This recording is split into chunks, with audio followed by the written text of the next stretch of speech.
Hey friends, welcome back to my channel. Today we are going to have another wellness chat, and we are going to be talking about the most surprising thing that I experienced when I did my sugar fast, sugar diet experiment. I shared a whole lot of surprising things in my results video that I did a few days ago.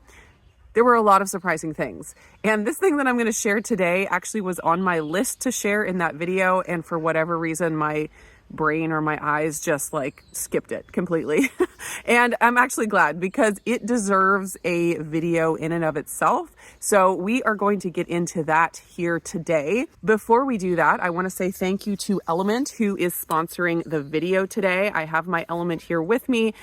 It's usually with me wherever I go. I always have it in the car with me when I'm running errands. I do think that we are not dealing with an ideal amount of minerals and nutrients in our water and in our soil these days. So the foods that we eat, even when we pick like the perfect foods, a lot of times we're not getting all of the things that we actually need from them just because of that depletion. So it always makes me feel better to supplement with some things, and electrolytes is definitely one of them. Element has been a staple in my lifestyle no matter what diet changes I'm making. Element uses a science-backed ratio of electrolytes, so you get lots of good hydration. They have 1,000 milligrams of sodium, 200 milligrams of potassium, and 60 milligrams of magnesium per packet. The packets are super convenient to throw into your bag, throw into your purse, and have on the go. If you want to try out Element to see if it is right for you, you can get a free sample pack just by using my link, drinkelement.com/indigo, drinklmnt.com/indigo. Click that link, place an order on the website for anything, and they will include an 8-stick sample pack for you to try at no charge. Also, don't forget to check out their summer flavor, which is lemonade salt. The little lemon there. It is delicious. I have been enjoying it already, and it's not even technically summer yet. Great flavor to stock up on for the summer. Thanks again to Element for sponsoring today, and now let's start the chat. The thing that surprised me the most on my sugar fasting / sugar diet experiment was the effect it had on my appetite. Over the last more than 20 years, I have tried lots of different diet plans and hacks and different things like that look really good on paper. Like, if you eat exactly this way, it does exactly this in your body and it'll give you these exact results. And so, I go into it thinking, okay, this makes sense. Let's do this. But the effect oftentimes that those things had on my appetite, the way I felt, made them completely unsustainable. Even though they did look good on paper and made a lot of sense, the way that it affected me day to day, like really practically, made it not make sense for any kind of a long-term commitment. And so when I went into this sugar diet, sugar fasting, I didn't really know what to expect. And what I found was this way of eating had a massive impact on my appetite. And it's one of the easiest diet hacks I've ever tried in regard to satiation, satiety, and food noise. So on my sugar diet, I was doing what I heard from Mark Bell originally, which is fruit, and I was just doing fruit and honey through the morning. And then at around 4 p.m., 3 or 4 p.m., I would have a meal of lean protein, some starch, and some veggies, and maybe some more fruit. And so it's kind of like an intermittent sugar fast where you're just doing it for the first part of the day. And I have done various diets throughout my dieting history that have been an intermittent type of eating like that. I've tried, of course, intermittent fasting where you just don't eat anything up until afternoon or evening. And then I remember I did an experiment when I was trying to find a way to get protein-sparing modified fasting to be able to be a regular part of my diet. I kind of thought that was the only way that I could control my weight. And so I was like, how can I make this happen? I had done like an alternate day thing for a while, and it got to the point where my hunger went out and my cravings went out, and I just couldn't sustain that anymore. And so I was like, okay, well, maybe if I just do an intermittent fasting type approach. I have a spider crawling right in front of me. Let's move you over here. Oh, the joys of nature. Okay, so I was like, maybe if I just do like breakfast and lunch protein sparing modified fast and then had a regular keto dinner, maybe that would be a good way to mix in the PSMF and get the benefits without having to do an entire day of PSMF. That experiment and the intermittent fasting experiments never lasted long for me, because by the time I got to the evening meal, even if I had eaten a ton of protein in the morning with the protein sparing modified fast, I was so starving and my cravings were at such a high level that one bite of something that wasn't protein, sent me off the rails.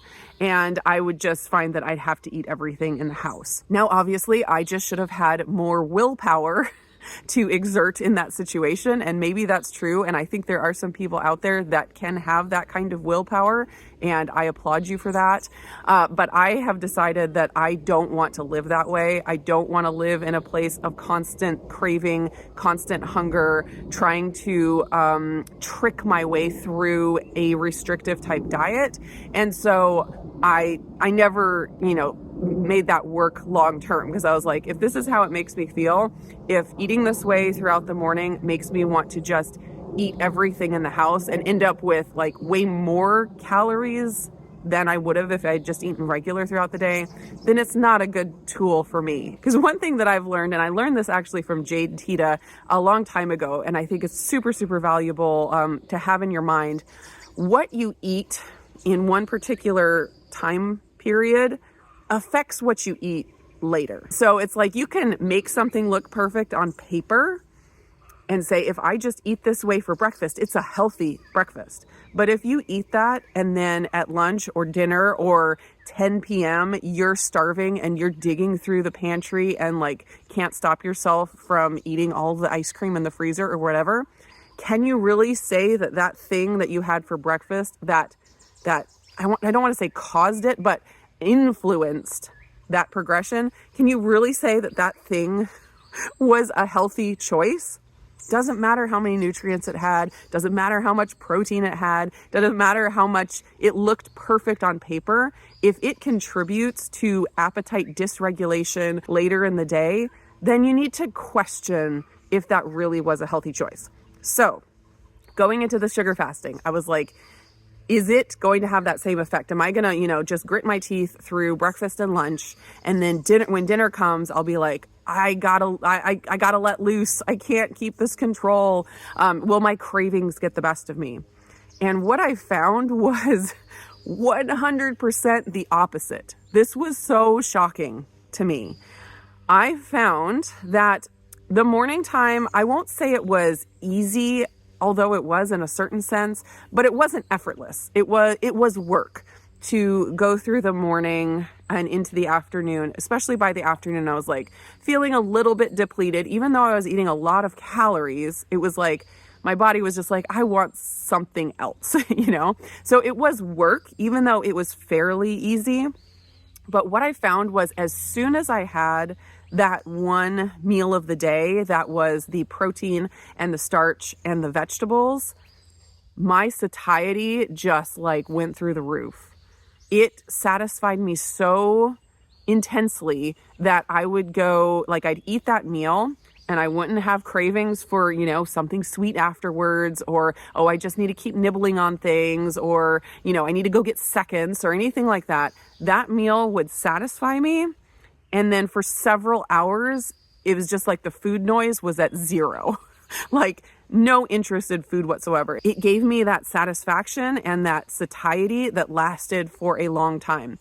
And then usually, because I'd usually eat around 3 or 4, so it's pretty early for a dinner, I'd usually get a little bit hungry by the evening, and then I'd have a fruit snack, like not a fruit snack. That's probably a trademark term. A snack of fruit, like either, a piece of fruit plus some dates, or 2 pieces of fruit or something like that.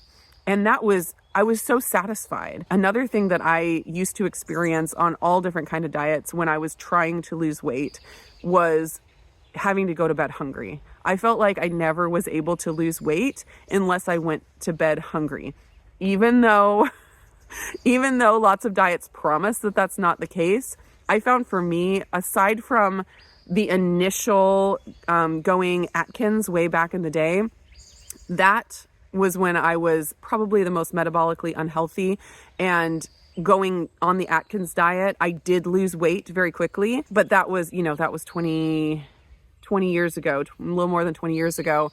And since then, if I wanted to actually lose weight on a low carb diet, I had to intentionally either cut calories or cut fat, like doing the protein sparing modified fast. I never really lost weight with intermittent fasting, no matter how hard I tried. I thought for sure that was going to be my lifesaver. I forced myself to do OMAD for a solid month.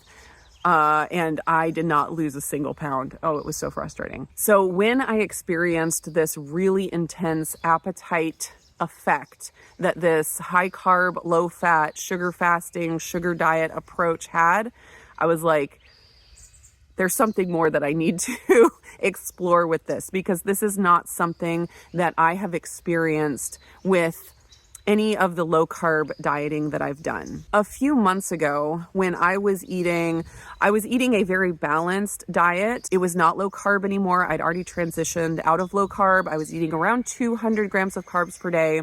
I was eating around 80 to 100 grams of fat per day. And I was eating around 120 to 140 grams of protein per day, which I think is fairly balanced, depending on who you talk to, of course.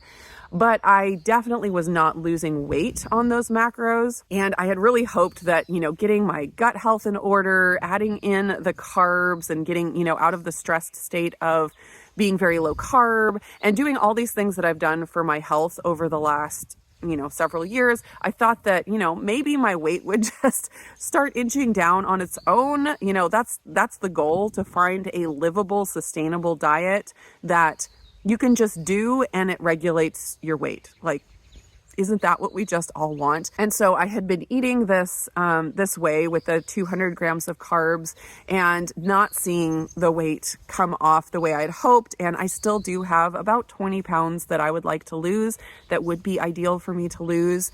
And I had listened to Stacy Sims, who has become popular recently, and she was talking about women needing to be careful not to fast too much and to make sure that they eat first thing in the morning. And I had been working out at like 6 a.m. without eating, and that's a double whammy. Not eating when you first get up and then immediately going into some kind of a workout. Just for women, it seems to be not recommended by a lot of people. And I was like, okay, I need to, make some changes. So that's one thing that I can do.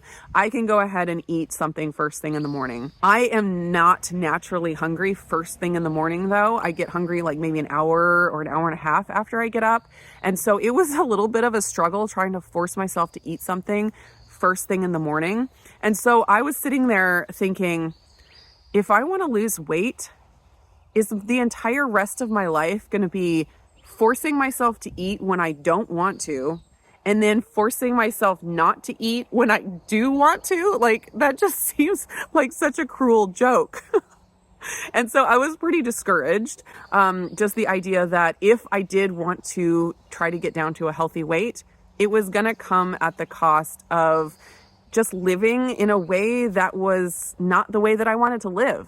And it's not that I just want to eat the standard American diet and, all the junk food and all of that. I have a very healthy whole foods diet, and I just wasn't seeing the results that I wanted to see from it, even though it was very balanced. And I had done all of the work of, optimizing my sleep, fixing my gut health, all those things. And so I just remember having this moment of discouragement, like, in order to have a healthy weight, do I just have to constantly eat when I don't want to and constantly not eat when I do want to? And I was just like, one of those points where I was just like, this is stupid. I'm out. And that's a little bit after that is when this whole sugar diet thing kind of came on the scenes, and it kind of piqued my interest. Like, okay, maybe I can make these little tweaks and maybe it'll make a difference. I didn't have a ton of hope because I've made a ton of diet changes over the years. And even though lots of them have had benefits in certain ways, nothing has gotten me to that healthy weight that, I feel like I should be at. I definitely have increased my health, which is fantastic. And I wouldn't trade that for the world. I wouldn't trade, getting a skinny body for all of the health improvements that I've gotten. Like, I'll take the health improvements any day. But if I could also have the healthy weight, that would be fantastic too. So that is kind of where I was at when the whole sugar diet thing exploded, and trying it out the way I did and seeing the benefits in my biomarkers, on my tracking ring, the HRV benefits, the sleep benefits, the heart rate benefits, seeing weight come off without my appetite being a monster that I had to deal with, experiencing the satiety that I experienced in the evening times. All of the increased energy was a huge bonus. Anytime I've ever gone on a specifically weight loss protocol, it always comes with low energy. Like, that's just par for the course with weight loss protocols. So to have my energy increase, like, mind-blowing. And seeing the way my blood sugar has responded to this has been extremely encouraging, as well as the, reduction in food noise. All of those things together make me really excited to continue to explore this. And I'm not saying necessarily that I'm going to long-term do what I did in those 12 days. I'm still kind of trying to figure out how I'm going to use all of these tools and all of this information moving forward, because I do also have some concerns about the sugar fasting approach. I think there's some pitfalls that people could pretty easily fall into when embracing this, even though it is such a powerful tool. So I'm trying really hard to gather as much information as I can and figure out how to apply that information to my life long term, because ultimately what I want is a way of eating where I can eat to satiety and I can maintain a healthy weight and I can get all of my nutrient needs met. I haven't found it yet. I'm not there yet.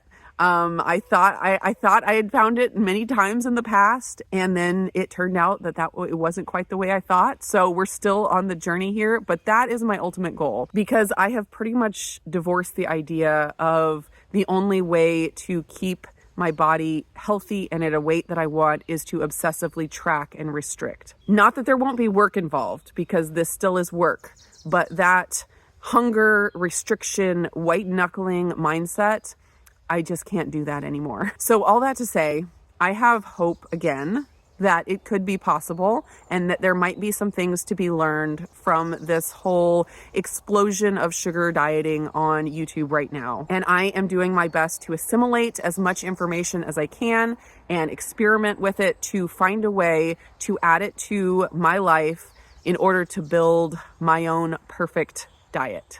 So that is it for this wellness update. I hope you guys enjoyed it. I am going to do a video here real soon talking about what I have been doing since I finished my experiment, and then what I'm thinking about doing moving forward, as I'm trying to piece together all of these different pieces of information and, build my plan around it. So I will be sharing more soon. Thanks for watching, guys.